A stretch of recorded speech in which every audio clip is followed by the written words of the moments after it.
वादे के मुताबिक ये तुम्हारी आखिरी पेमेंट है। अरे एक ब्लैकमेलर की बात पे तुमने यकीन कर लिया। चलो, थैंक यू।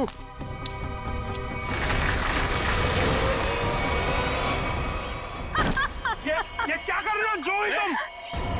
आज हम आपको सच्ची घटनाओं पर आधारित टीवी शो क्राइम इंडिया की शूटिंग दिखा रहे हैं। क्राइम इंडिया के इस एपिसोड की कहानी रघुनाथ और उसके परिवार की है, जो आज से 10 साल पहले अखबारों की सुर्खियों में छाई रही। 5, 4, 3, 2, 1, एक्शन। वेलकम फ्रेंड्स, आपका स्वागत है क्राइम इंडिया के नए शो में।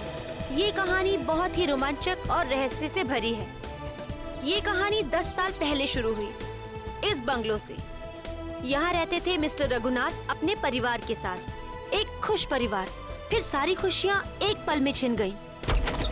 10 साल पहले इसी दरवाजे से रघुनाथ की 21 साल की बेटी अपने घर प्रवेश करती है, जहाँ उसे अपने पिता का सामना करना पड़ता है, जो थोड़े गुस्से में थे क्योंकि जूही अपने दोस्त के बर्थडे पार्टी से लेट वापस आई। पिता की प्रताड़ सुनते ही जूही अपने पिता को समझाने की कोशिश करती है कि पार्टियों में तो अक्सर देर हो सकती है, उसमें इतना अपसेट नहीं होना चाहिए। रघुनाथ अपनी बेटी की बात सुनते ही चिल्लाने लगते हैं। जूही पिता का डर सह नहीं पाती। वो अपनी भरी आंखों से अपने कमरे की तरफ भागती है। कमरा बंद किए बिना खाए पिए जूही सो जाती है। इसका हम नाट्य रूपांतरण करते हैं।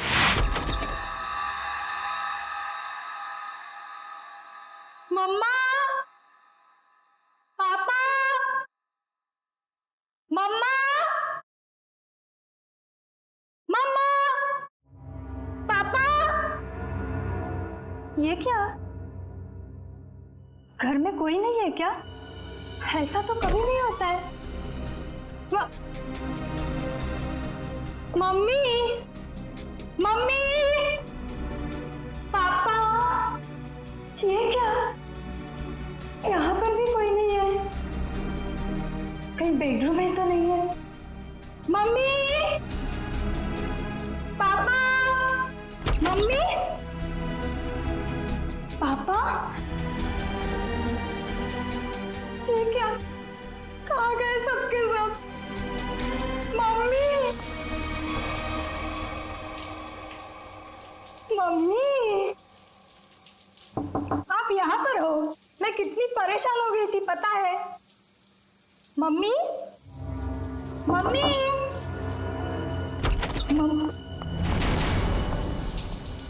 ये क्या?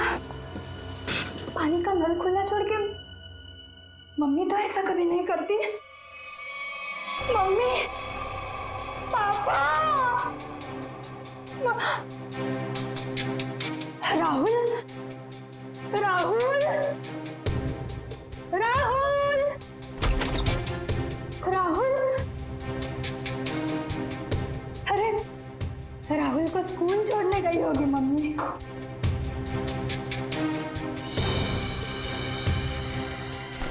राहुल का स्कूल बैग,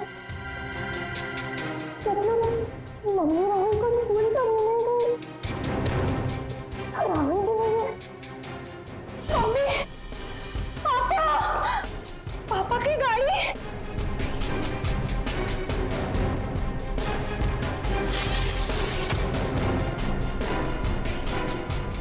पापा की गाड़ी तो यही है। पापा तो ऐसा नहीं करते कभी। पापा। उस दिन से आज तक जूही को अपने माता पिता और भाई के बारे में कोई खबर नहीं मिली। कहाँ खो गए वो तीनों? लेकिन जूही अपनी आखिरी याद अब तक नहीं भूल पाई है। अपनी मम्मी की पिंक साड़ी और पापा के स्टाइलिश हैट को, जो उन्होंने आखिरी दिन में पहना था, वो आज तक नहीं भूल पाई है। Just stop this nonsense. आप लोग किसी को चैन से जीने देंगे या नहीं? प्लीज मैम, आप प्लीज रुकिए। Shut up. और आप मेरे घर आए कैसे? परमिशन ली है ma'am. To hell with your permission. लोग मेरी जिंदगी को टेलीविजन शो का तमाशा समझते हैं। किसी के भी दर्द को स्टोरी बना देंगे। जिस घर से मेरी यादें जुड़ी हैं, आप उन्हीं यादों को एक्सपोज करेंगे।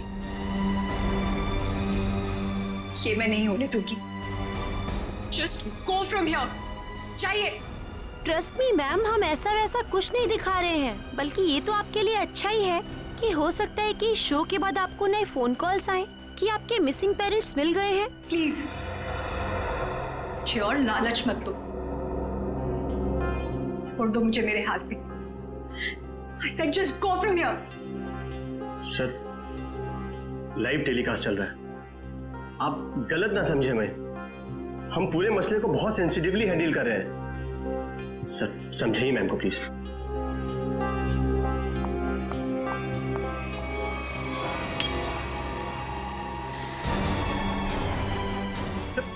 समझाइए ना, क्या करिए? तुम लोग जाते हो यहाँ से या मैं अपनी जान लूं? छोड़ो मुझे, छोड़ो मुझे, छोड़ो तुम मुझे। आज अपनी जान लेके दिखाऊंगी। उदय, उदय, कितना खून निकल रहा है। पैकअप, चलो चलो चलो, इन्हें हॉस्पिटल लेके चलो। चल चल।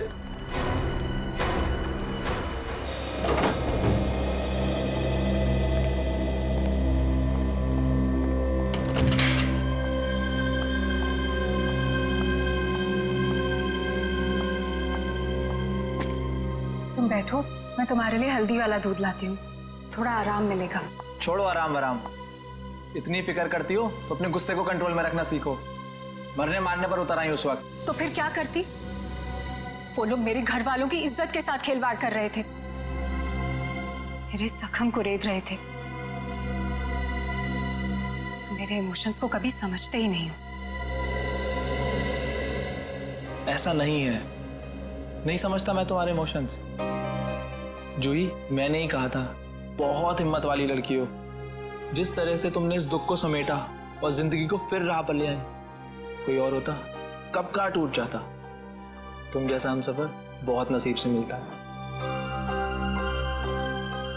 और तुम जैसा हस्बैंड भी हर लड़की को नहीं मिलता। इसी बात पर दूध नहीं, ग्रीन टी हो जाए।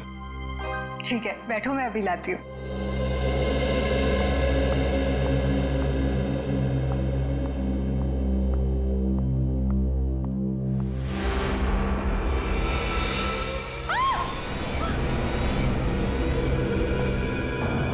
क्या हुआ जूही?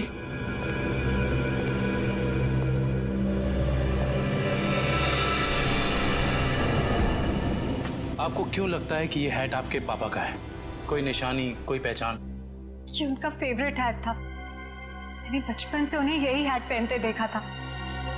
देखिए जूही जी, प्लीज बुरा मत मानिएगा, लेकिन इससे ये प्रूव नहीं होता कि ये हैट आपके पापा का है। कोई खास दूसरी पहचान, कुछ भी? उदय, इन्हें पापा के वो सारे फोटोज दिखाओ जिनमें उन्होंने यही हैट पहना था।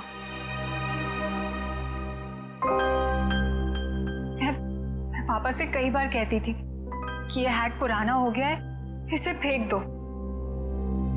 पापा कहते थे मेरा सर भी पुराना हो गया है, उसे भी फेंक दूं क्या?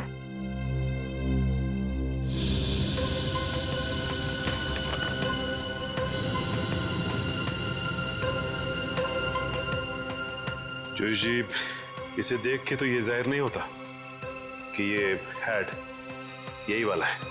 हाँ, ये जरूर पता लगता है कि ये हैट भी इस जैसा ही है। आपको क्या लगता है मैं आपसे झूठ बोल रही हूँ? एक काम कर, जरा घर के खिड़की दरवाजे चेक कर। जी सर। जूही जी, आप जो कह रही हैं वो तो हम मान लेते हैं, लेकिन ये हैट यहाँ पे आया कैसे? अपने आप तो नहीं आया। जी सर, किसी ने तो इसे यहाँ रखा ही है। आपको किसी पे शक? नहीं सर, पीछे के सारे दरवाजे और खिड़कियां अंदर से बंद है सर। इसका मतलब जो भी अंदर आया उसके पास मेन डोर की चाबी थी। जूही जी, आपने अपने घर की चाबी किसी और को भी दी है क्या? नहीं तो। हाँ, मुझे याद आया। एक्चुअली कुछ दिन पहले शॉपिंग आर्केड में मेरा पर्स चोरी हो गया था और घर की चाबियां भी उसी में थी। बड़ी लंबी प्लानिंग की गई है, लेकिन 10 साल बाद ये हैट यहाँ रखने का क्या मतलब हो सकता है? पूरा का पूरा परिवार गायब होता और किसी को भी पता नहीं चलता।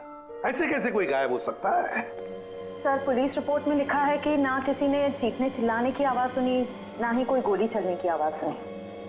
सर जब ये हुआ तब जूही अपने ऊपर वाले बेडरूम में सो रही थी और बाकी के परिवार के लोग नीचे थे, तो अगर शोर शराबा होता तो जूही को जरूर सुनाई देता। एग्जैक्टली। अच्छा, इस वॉचमैन का क्या कहना है? सर उसने बताया कि उसने ना किसी ऐसे आदमी को और ना ही ऐसी किसी गाड़ी को बाहर जाते हुए देखा।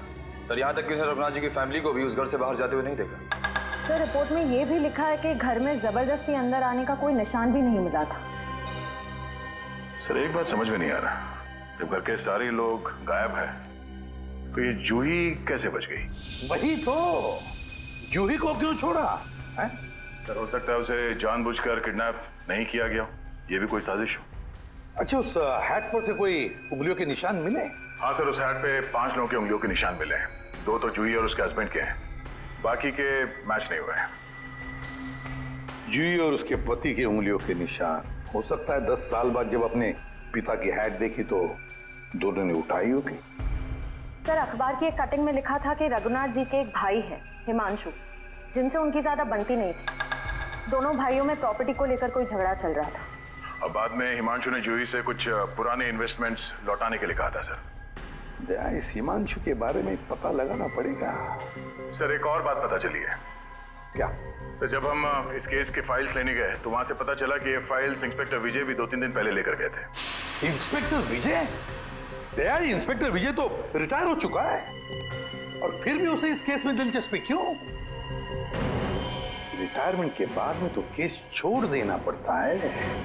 नहीं, ये नहीं हो सकता। या तो रघुनाथ जी का केस सॉल्व होगा या तो रिटायर्ड इंस्पेक्टर विजय डिसॉल्व होगा। ये मेरी भी जिद है। और रंजीत, मैं बहुत नजदीक पहुंच गया हूं। किसी भी दिन कमिश्नर के पास पहुंच सकता हूं। सर्विस के दौरान 99 केस और रिटायरमेंट के बाद ये पहला केस, यानी हो गए पूरे 100। रंजीत, मैं बाद में फोन करता हूं। मैं देख के आता हूं क्या गिरा है।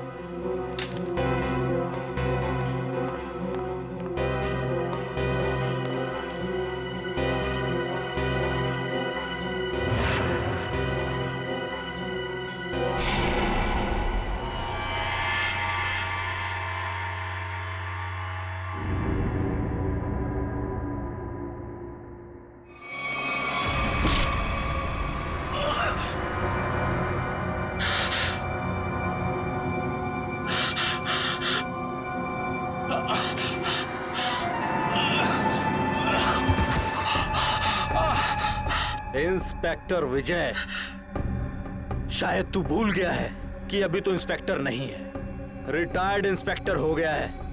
बस अब तेरी कहानी खत्म।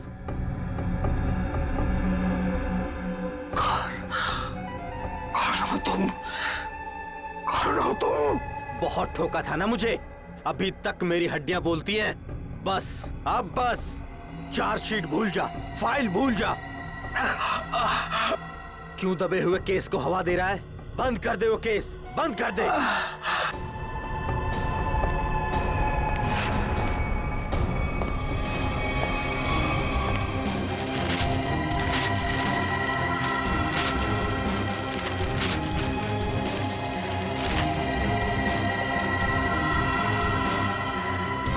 रघुनाथ भाई साहब को गुजरे तो तकरीबन 10 साल हो गए और अब तो सिर्फ उनकी यादें हैं। हम जानते हैं जो भी हुआ, लेकिन उनके केस के बारे में कुछ नई बातें सामने आई हैं, तो सोचा क्यों ना आपसे ही पूछ लें। नई बातें आप लोगों को पता चली है और आप पूछना मुझसे चाहते हैं? आप कुछ टेंशन में लग रहे हैं। मैं टेंशन में नहीं तो, दरअसल भाई साहब को गुजरे इतने साल हो गए और आज आप लोग आए भाई साहब के बारे में इंक्वायरी करने के लिए। चलिए उनके बारे में नहीं तो आप ही के बारे में बात कर लेते हैं।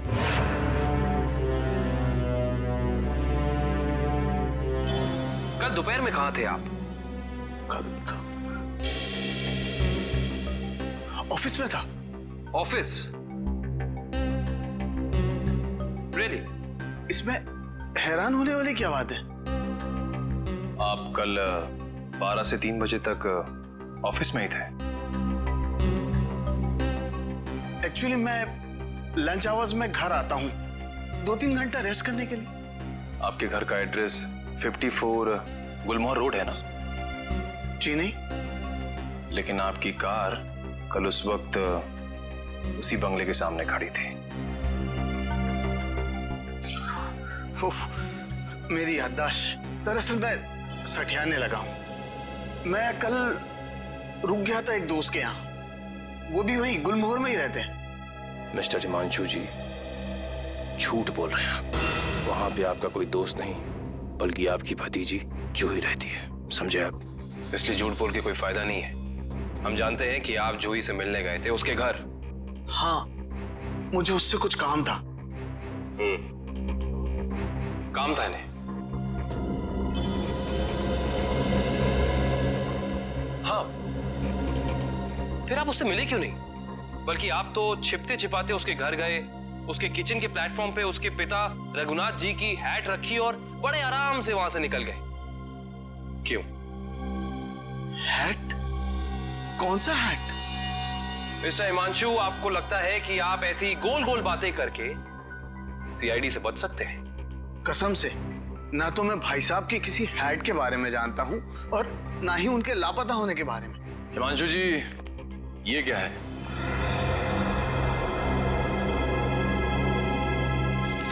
बॉन्ड्स है, मेरे ही है। यही चुराने गया था मैं वहां। बॉन्ड्स? हिमांशु जी, आप अपने ही बॉन्ड्स चुराने गए थे? मिस्टर हिमांशु, आप क्या बचपन से ही ऐसी बेफिजूल की पहेलियां बुझाते रहते हैं? पहली नहीं, सच कह रहा हूं। मैंने और भाई साहब ने मिलकर इन्वेस्ट किया था इनमें, लाखों के है। भाई साहब लापता हो गया और जूही कब्जा करके बैठ गई, दे ही नहीं रही थी। क्या करता, अपनी ही चीज चुरानी पड़ी। हिमांशु जी, चलिए मान लिया एक पल के लिए कि आप सच बोल रहे हैं, लेकिन मैं सच ही कह रहा हूं। लेकिन एक बात आप लोगों को बोलना भूल गया। जैसे ही मैं बॉन्ड्स लेकर वहां से निकल ही रहा था कि अचानक दरवाजा खुलने की आवाज आई। मैं घबरा कर छुप गया। मुझे लगा कि शायद उदय या जूही होंगे, लेकिन कोई और ही था। कौन था? मैं उसका चेहरा तो नहीं देख पाया, सिर्फ पीठ ही देख पाया। लेकिन इतना तो तय है कि वो उदय नहीं था, क्योंकि वो उदय से काफी लंबा और तगड़ा था। बाल लंबे थे, जैकेट पहन रखी थी और शायद जीन्स थी। अच्छा, और कोई खास बात याद है आपको? कोई खासियत, जैसे उसे भीड़ में देखे तो पहचान लें? हाँ, उसके शूज क्रोकोडाइल लेदर के थे। Crocodile leather?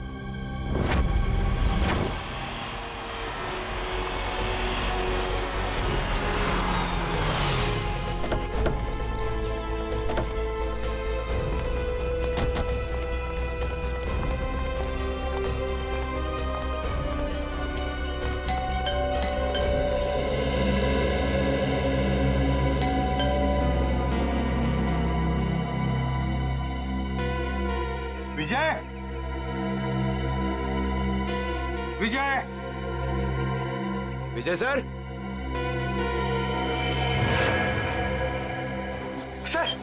सर दरवाजे में से धुआं आ रहा है सर। माय गॉड, दुष्यंत दरवाजा खोलो। विजय, विजय, विजय, विजय,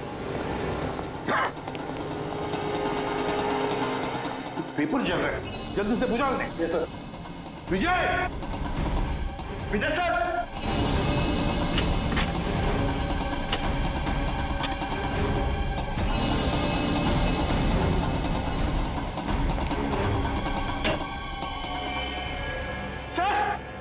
सर जल्दी आइए। क्या हुआ पंकज? Oh my God. विजय,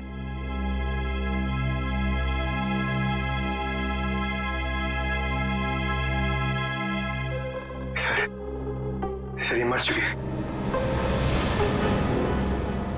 सिर पर वार किया है, गोली भी चली है सीने में। सर, दो गोलियां लगी हैं। My God.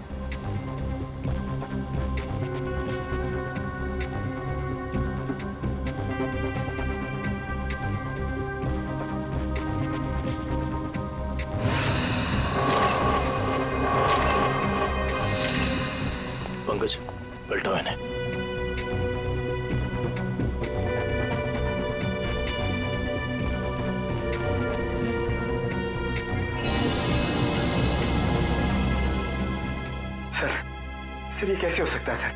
विजय जी इतने सीनियर और एक्सपीरियंस ऑफिसर हैं, फिर इन्हें इन्हीं के घर में गोली मार दी। जिसने भी ये किया है पंकज, तो खिड़की का शीशा तोड़ा, बोल्ट नीचे किया, खिड़की खोलकर अंदर आके यहाँ चुप कर बैठा होगा। शायद आवाज सुनकर विजय इस कमरे में आया तो उसने विजय के सिर पर वार किया और फिर 2 गोलियां भी डाल दी। सर लगता है कि खूनी और विजय जी की कोई पुरानी दुश्मनी थी, इसीलिए रिटायरमेंट के बाद मौका मिलते ही इन्हें मार डाला। ये भी तो हो सकता है ना दुष्यंत कि विजय किसी मुजरिम के लिए खतरा बन गया था, शायद उसी ने किया हो। ढूंढो इस कमरे को अच्छी तरह, एक एक कोना छानो और पंकज कुछ ना कुछ तो मिलना चाहिए, ढूंढो अच्छी तरह से।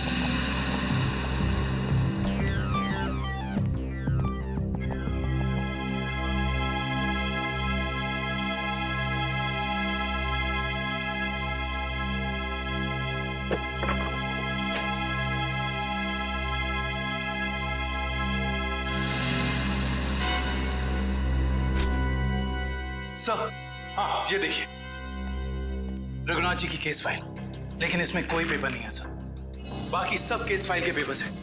ये देखिए सर, सब में पेपर्स हैं सिवाय इसके। तो भी दुष्यंत इसका एक ही मतलब है, इसके अंदर जो पेपर्स है वो वहां जलाए जा रहे थे। कोई नहीं चाहता था कि रघुनाथ के केस के बारे में हमें कुछ पता चले। सर हाँ सर, विजय जी का मोबाइल मिला और आखिरी कॉल उन्होंने किसी अनुज को किया था। तो फोन करो इस अनुज को।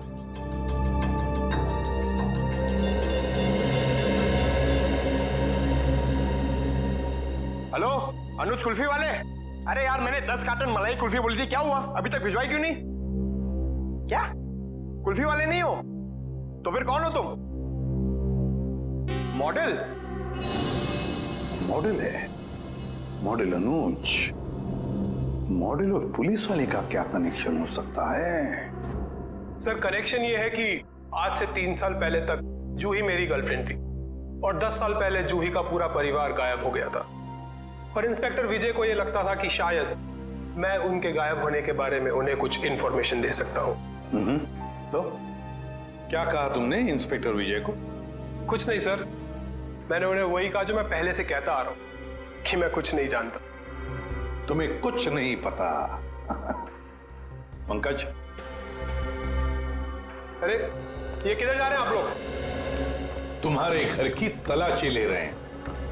अच्छा अनुज ये बताओ कि जूही के घर से उसके पिता की हैट मिली है, इतने दिनों बाद वो हैट वहां कैसे आई?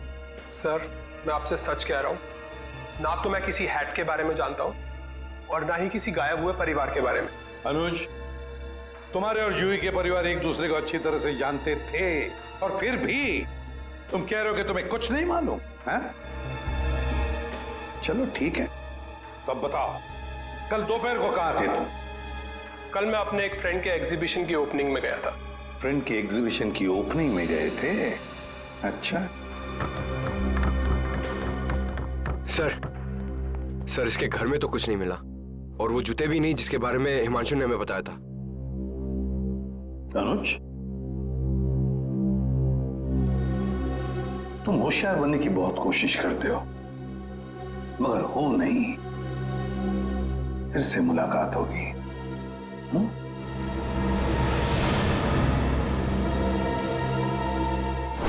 तो समझ में नहीं आ रहा ये आदमी चाहता क्या है। जो एक तरफ वो जूही के घर में हैट रखता है और दूसरी तरफ विजय को मारकर केस के फाइल्स, पेपर्स और फोटोज मिटा देता है। क्यों? लगता है उसे पता चल गया था कि विजय जल्दी अपराधी को पकड़ने वाला है। लेकिन एक बात समझ में नहीं आ रही है कि उसने रघुनाथ की हैट जूही के घर में क्यों रखी? क्या सोच रहा है वो? कोई ना कोई चाल तो जरूर है दया, इसके पीछे कोई ना कोई चाल तो है। ये केस कुछ ज्यादा ही उलझा हुआ है सर। वैसे विजय के काम करने के तरीके को मैं अच्छी तरह से जानता हूं। वो सारे के सारे अंडे एक ही टोकरी में कभी नहीं रखता। इन्वेस्टिगेशन की अलग अलग कड़ियां वो अलग अलग जगह पर रखता था। सर विजय के सारे रिलेटिव्स से पता किया, किसी को भी मालूम नहीं है कि वो कर क्या रहा है। उसके मोबाइल से कुछ पता चला? नहीं सर, कुछ पता नहीं चला। वे देखना पड़ेगा मौत के कुछ दिन पहले विजय कहां कहां गया था, किस किस से मिला था। सर इंस्पेक्टर विजय के घर पे हमें जो जले हुए कागज के टुकड़े मिले थे उनमें से ये टुकड़ा आधा जला हुआ है और इस पर नवदीप गराज लिखा हुआ है। नवदीप गराज? दया, विजय ने ये नाम ऐसे नहीं लिखा है। जरूर इस गराज का इस रघुनाथ के केस से गहरा संबंध है। जरूर कोई ना कोई गहरा संबंध है। विजय सर हाल ही में एक सेकंड हैंड कार के बारे में पूछने आए थे।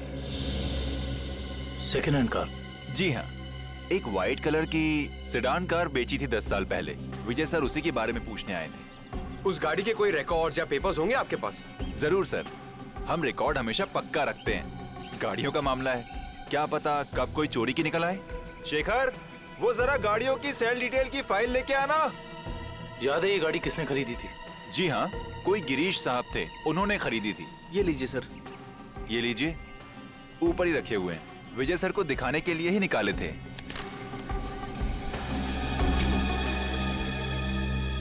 ये देखो, ये कार 14 अप्रैल 2004 को बेची गई थी।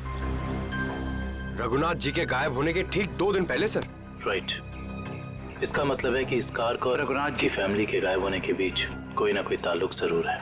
मतलब सर, विजय जी ने गाड़ी तक पहुंचने का जो रास्ता चुना है वो जरूर रघुनाथ जी तक जाता होगा। एक काम करते हैं, पहले तो आरटीओ से ये पता करते हैं कि ऐसी किसी कार का रजिस्ट्रेशन हुआ था या नहीं, और विजय जी के मोबाइल पोजीशनिंग रिकॉर्ड से ये पता करते हैं कि पिछले दिनों वो कहाँ गया था। हो सकता है इस केस को सॉल्व करने में हमें कोई मदद मिल जाए। सर, ये लैटिट्यूड 345 नॉर्थ और 213 ईस्ट है। सर, एग्जैक्ट वही लोकेशन है जो विजय जी के मोबाइल फोन में स्टोर है। सर, विजय जी इस जंगल में यहाँ आए थे, लेकिन उन्हें यहाँ मिल के सकता था। करण, वो जरूर इस केस से जुड़े हुए कुछ सबूत ढूंढने के लिए यहाँ आया। ये भी तो हो सकता है कि वो उस सफेद गाड़ी के पीछे आया हो। लेकिन सर, ये जंगल बहुत दूर तक फैला हुआ है, कई किलोमीटर तक। ऐसे में इस जंगल की कॉम्बिंग कर पाना थोड़ा मुश्किल होगा सर। हाँ, मुश्किल हो सकता है, मगर नामुमकिन भी तो नहीं। दिव्या, ये कितना एरिया छान मारा था उसने? सर, यहाँ से 200 मीटर के घेरे में। 200 मीटर? बस तो फिर फैल जाओ चारों तरफ।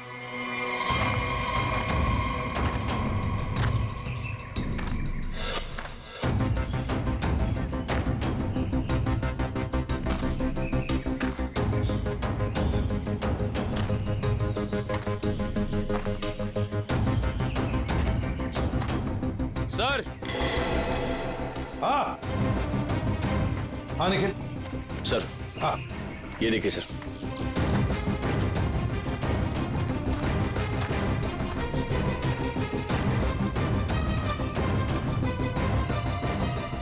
MS01 Y5371। सर, ये तो वही सफेद कार है जो उस गैरेज से बेची गई थी।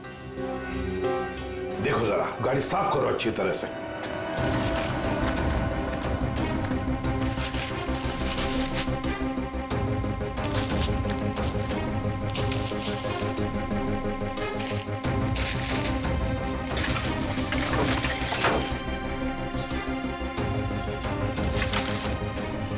साफ करो, अच्छी तरह से साफ करो।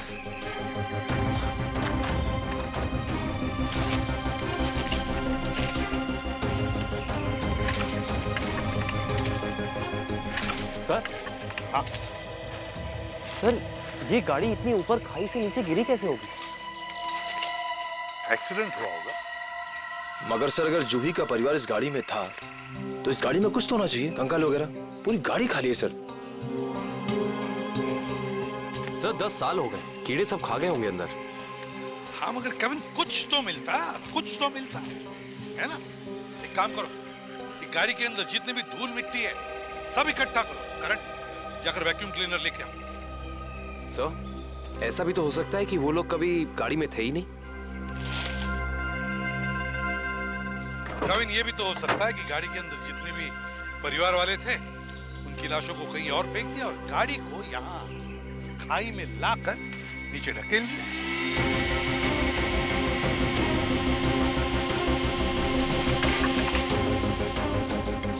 सर। हाँ। ये देखिए सर, लॉकेट। सर ये तो जूही की माँ का लॉकेट है। बिल्कुल ऐसा ही लॉकेट मैंने उन्हें एक फोटो में पहने हुए देखा है। जूही की माँ का लॉकेट? जी। फिर इसका एक ही मतलब हो सकता है कि जूही के परिवार वालों को इसी गाड़ी में लाया गया और फिर उनकी लाशों को कहीं और ठिकाने लगा दिया और गाड़ी को यहाँ इस खाई में लाके ढकेल दिया ताकि कोई सबूत न रहे।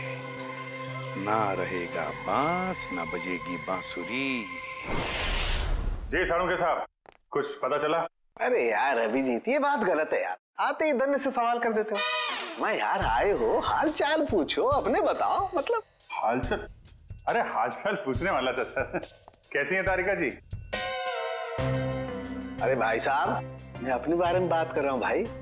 मेरे भी तो हालचाल पूछ सकते हो ना यार। आपके? हाँ, क्यों? हाँ, क्यों नहीं। आपके हालचाल कैसे हैं आप? हाँ, मैं अच्छा हूँ। ये हुई ना बात। अब आओ, पूछो। अरे आए हो, हालचाल पूछो, हाय हेलो करो। काम तो होता ही रहता है, बताएंगे ही ना। अब बताओ, क्या पूछ रहे थे तुम? ये जो धूल मिट्टी मिली थी कार में से, हाँ, इसमें से आपको कुछ मिला? हाँ अभिजीत, इस मिट्टी में से हमें एक नाखून का टुकड़ा मिला और कुछ बाल मिले। उनमें से एक बाल किसी 40 साल की महिला का है और ये नाखून का टुकड़ा किसी 10-12 साल के बच्चे का है। और इन दोनों का रिकॉर्ड नहीं है हमारे पास। जरूर ये जूही की माँ और उसके भाई का होगा। और बाकी बाल के टुकड़ों का अभी भी टेस्ट चल रहा है। रिपोर्ट लेने गई है श्रेया। सर, पता चला है कि रघुनाथ जी की फैमिली के गायब होने के कुछ दिन पहले ही उन्होंने अपने खास एम्प्लॉई मुकेश को नौकरी से निकाल दिया था। मुकेश? कहीं सबके पीछे इस मुकेश का हाथ तो नहीं? सर, जो बाल के टुकड़े टेस्ट के लिए गए थे उनमें से एक बाल का डीएनए मैच हो गया है। किसका है? भानु नाम है उसका। अंडरवर्ल्ड का कॉन्ट्रैक्ट किलर है। सुपारी लेके मर्डर्स करता है और कई मर्डर केसेस भी चल रहे हैं उस पर। भानु?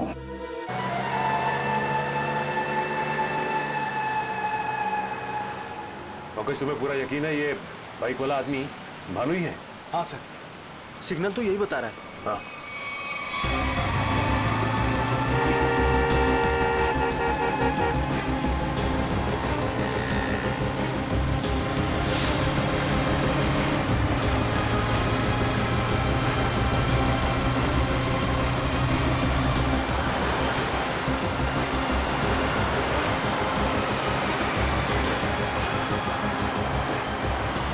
अचानक गायब कहाँ हो गया? दिखाई नहीं दे रहा। ओह माय गॉड! सर, गोली चली यहां से।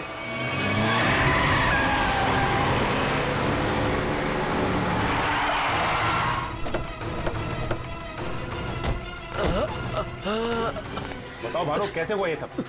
बोलो भानु, कैसे हुआ? बोलो Bhanu. Tiger point. Tiger point पे क्या भानु? भानु!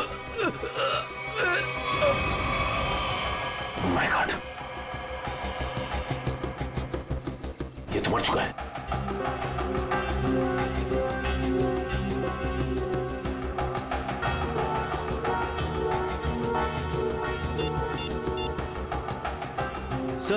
सर इसके मोबाइल में एक अनआइडेंटिफाइड नंबर से मैसेज आया था। एक मिनट।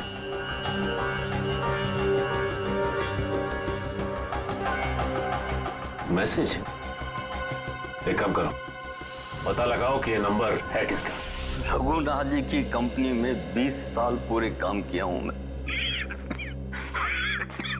फ्लोर मैनेजर था, प्रोडक्शन, लेबर सब मैं ही संभालता था। तो तुम्हें नौकरी से क्यों निकाल दिया मुकेश?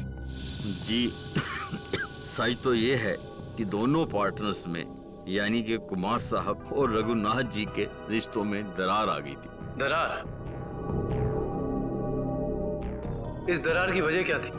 जी वो कुमार साहब को लगा कि रघुनाथ जी उनके साथ कुछ धोखा कर रहे हैं। चोरी छिपे कुछ डीलिंग्स भी कर लेते हैं। और इसलिए कुमार ने तुम्हें रघुनाथ पर नजर रखने के लिए कहा? जी हाँ, मैं रघुनाथ जी की हर खबर कुमार साहब को देता था। वो किससे मिलते हैं, क्या डील करते हैं, क्या लेन देन है, सब। और जब रघुनाथ ने तुम्हें पकड़ लिया ये सब करते हुए, तो उन्होंने तुम्हें काम से निकाल दिया। जी हाँ। और उसके ठीक 1 साल बाद में कुमार जी और रघुनाथ जी ने अपनी पार्टनरशिप खत्म कर दी। जी हाँ, ये तो होना ही था। अच्छा, वैसे इंस्पेक्टर विजय क्या जानना चाहते थे तुमसे? जी वो कुमार साहब के एक्सीडेंट के बारे में पूछने आए थे, जिनमें उनकी बच्ची और बीवी भी चली गई थी। और इंस्पेक्टर विजय को ऐसा लगता था कि ये एक्सीडेंट नहीं बल्कि एक मर्डर है। और जब पार्टनरशिप रही नहीं तो मर्डर की भी बात नहीं आती? जी दोनों पार्टनर अलग भी इस तरह हुए जैसे रजामंदी नहीं थी। और फिर दोनों एक ही बिजनेस में कंपटीशन करने लगे, और वो भी इस तरह के जैसे एक दूसरे को बर्बाद कर देंगे। और हाँ, कुमार साहब की मौत के बाद सबसे ज्यादा तरक्की और फायदा रघुनाथ सेठ को हुआ। कुमार की मौत का सबसे ज्यादा फायदा हुआ रघुनाथ को। सबसे ज्यादा फायदा। इस कुमार फैमिली के एक्सीडेंट के सारे डिटेल्स निकालो, देखे तो सही कि क्या ये वाकई एक्सीडेंट था या फिर। सर, आपको क्या लगता है कुमार की फैमिली की मौत के पीछे क्या रघुनाथ का हाथ था? कविन, रघुनाथ तो बिजनेस में कुमार से फायदा हुआ, इसका मतलब ये नहीं कि रघुनाथ ने कुमार को मारा होगा। Okay, thank you so much. लेकिन क्या पता चला एक्सीडेंट के बारे में? सर, मिस्टर कुमार हर रोज की तरह ऑफिस से घर पहुंचे। घर से वो लोग एक रिसोर्ट के लिए निकले। उनकी पत्नी ने एक सरप्राइज वेकेशन प्लान किया था, क्योंकि अगले दिन मिस्टर कुमार का बर्थडे था। वो लोग उसी रिसोर्ट में बर्थडे सेलिब्रेट करने वाले थे। जब ये जा रहे थे, इनका बच्चा भी इनके साथ में था, और उसी दौरान ये एक्सीडेंट हुआ। किस्मत भी अजीब खेल खेलती है, जहाँ एक पल खुशियाँ थीं, अगले ही पल मातम छा गया। सर, लेकिन ये एक्सीडेंट हुआ कैसे होगा? गाड़ी का अचानक ब्रेक फेल हो गया। मिस्टर कुमार की गाड़ी की स्पीड बहुत तेज थी, वो गाड़ी को काबू में नहीं कर पाए और गाड़ी लुढ़कते लुढ़कते खाई में जा गिरी। कार के ब्रेक्स अचानक फेल हो गए। अचानक, बड़ी अजीब बात है। सर, गाड़ी बिल्कुल नहीं थी। मिस्टर कुमार ने एक हफ्ते पहले ही वो गाड़ी खरीदी थी, तो ब्रेक फेल होने का सवाल ही पैदा नहीं होता। सर, वही तो। सर, ऐसा भी तो हो सकता है कि कुमार की ही फैमिली के किसी मेंबर ने रघुनाथ की फैमिली से बदला लेने के लिए ये सब किया हो। कुमार परिवार की मौत के 20 साल बाद कौन बदला लेना चाहता है? जहां पर एक्सीडेंट हुआ वहां पर मिस्टर एंड मिसेस कुमार की लाश मिली थी, बच्चे की लाश नहीं मिली है ना? एक मिनट। क्या हुआ सर? गाड़ी घुमा लो। काविन, पता चल गया ये खूनी कौन है।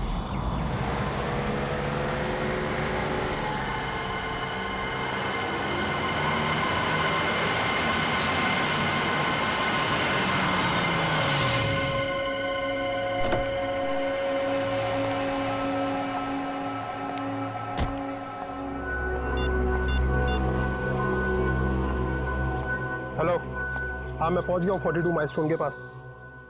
अब क्या करना है? क्या पुल के नीचे 42 माइलस्टोन की तरफ? अच्छा ठीक है।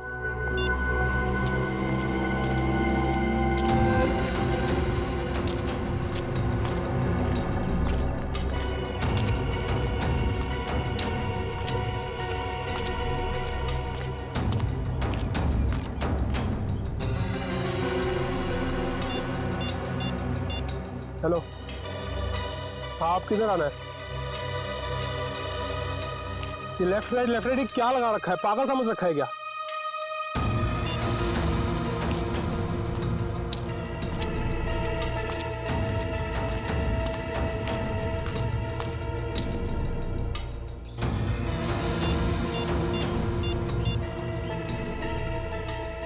हेलो, मुझे क्या पागल समझा है क्या? तब से इधर उधर घुमा रही है। चुपचाप सामने आ जा, नहीं तो मैं वापस चला जाऊंगा। इधर मेरा मुंह खुला और तुम जेल के अंदर, इसलिए जल्दी से सामने आ और मुझे मेरा रोकड़ा दे ताकि मैं जाऊं यहां से। मैं जा रहा हूं। घबराओ मत अनुज, तुम्हारा पैसा पेड़ के पीछे रखा है।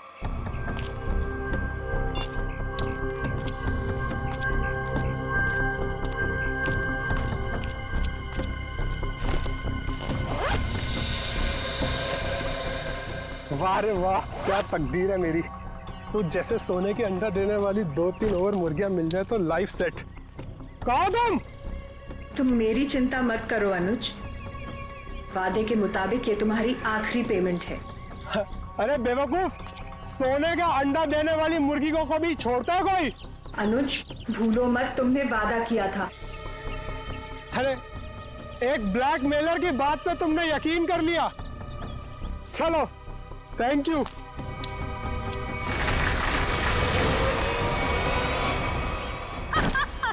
ये क्या कर रहे हो जोई तुम?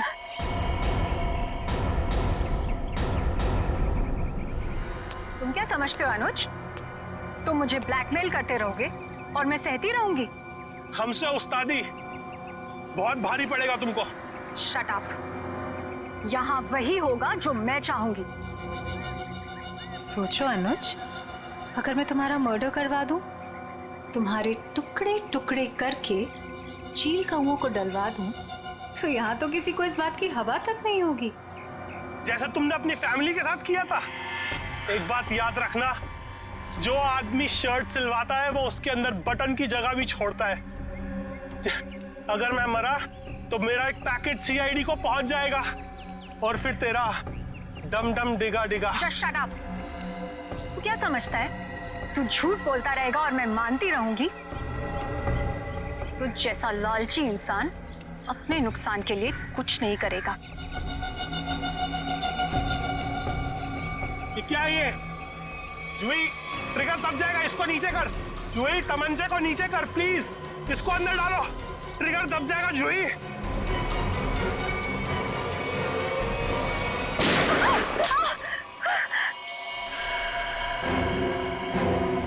सीपी सर, आप तो आखिर आपको पता चल ही गया। खिलौना तुम्हारे हाथों में अच्छा नहीं लगता। अपने लोगों को कह दो चुपचाप हमारे हवाले हो जाए। देख क्या रहे हो? भून दो एसीपी को।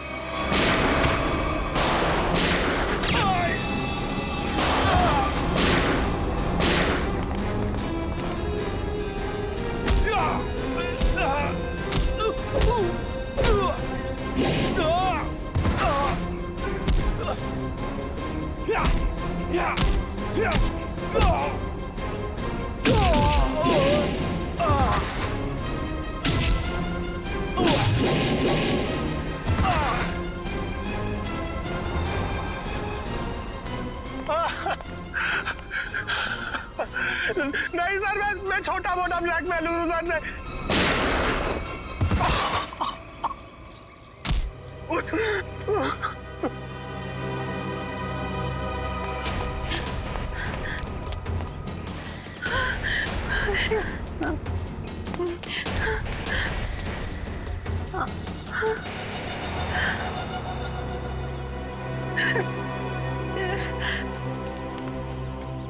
देखो इस प्यारी बिटिया को, जिसने अपने माता पिता का खून कर दिया।